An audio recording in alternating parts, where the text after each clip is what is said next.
On va faire un point sur les 6 groupes de cette CAN, avec donc le Cameroun qui est dans la poule A, avec le Burkina Faso, l'Éthiopie et le Cap-Vert. Groupe très abordable pour le Sénégal, finaliste en 2019, on le rappelle, ça sera dans la poule B. Le groupe peut-être le plus disputé, ce sera certainement le groupe C, avec le Maroc, le Ghana et le Gabon qui sont réunis dans la même poule. Les Comores qui auront fort à faire pour leur première participation. Choc attendu entre l'Égypte et le Nigeria dans le groupe D, alors que dans la poule E, le tenant du titre algérien retrouvera la Côte d'Ivoire. Ce sera le dernier match de ce groupe E. La Tunisie et le Mali seront eux dans le groupe F. Xavier Barret, pour certains, le grand favori, c'est le Sénégal. Pour d'autres, l'Algérie. Une chose est sûre, les Lions de la Teranga et les Fennecs semblent les mieux armés pour aller soulever le trophée dans un mois. C'est les finalistes de la dernière édition. En 2019, en Égypte, c'est eux qui sont allés en finale. Et c'était déjà une performance parce que tout le monde attendait l'Égypte de Mohamed Salah.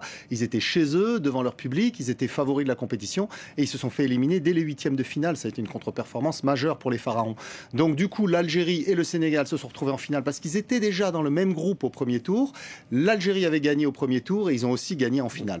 Donc c'est vrai que l'Algérie, qui vient de remporter par ailleurs la Coupe arabe des Nations au Qatar, la répétition de la prochaine Coupe du Monde, est une équipe où il y a beaucoup de certitudes, beaucoup de valeurs sûres. Le Sénégal aussi, c'est une équipe qui est bien en place, avec autour de Sadio Mané un collectif bien huilé, une équipe qui est même un petit peu meilleure, je pense, qu'il y a 2 ans, un peu plus offensive dans sa façon de jouer.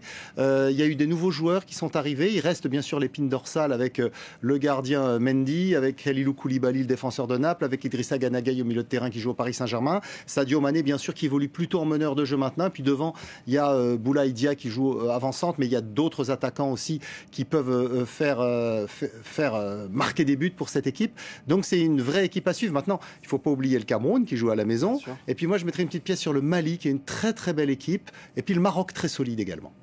Sur l'Algérie, c'est une équipe qui arrive, on l'a dit, sur de ses forces et qui n'a pas beaucoup changé en fait depuis 2019.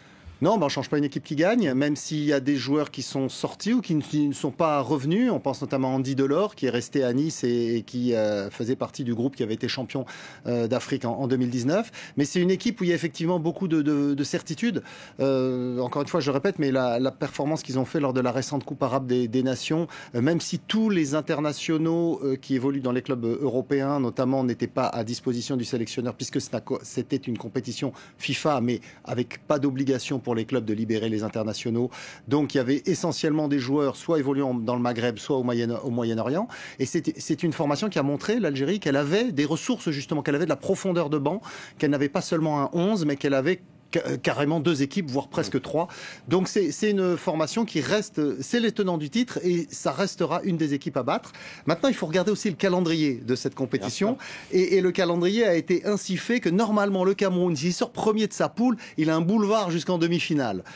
Parce que vous savez qu'ils rencontreront un 3e en 8e de finale, un meilleur 3e, donc a priori une équipe largement à leur portée. Alors que de son côté, l'Algérie devra déjà rencontrer la Côte d'Ivoire dans son groupe au premier tour.